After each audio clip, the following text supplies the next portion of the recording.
JD Lyle, and I run a fishing guide service here on Lake Texoma. Been fishing Lake Texoma for about 15 years. Striped bass fishing on Lake Texoma is a very unique experience. These fish are very aggressive. They'll range from 3 to 10 or 12 pounds. Certain times of the year, the action is so intense that you can just catch them as fast as you can get baits in the water. It's a lot of fun. Doesn't take a whole lot of experience. I mean, my trips are designed for a very experienced fisherman all the way to kids and women who have never fished before in their lives.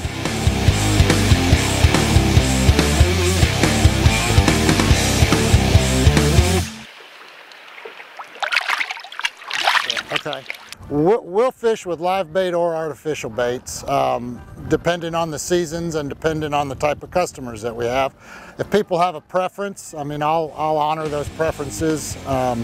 There's times of the year where live bait will always outperform artificials, but there's times also that we can catch just as many on artificials.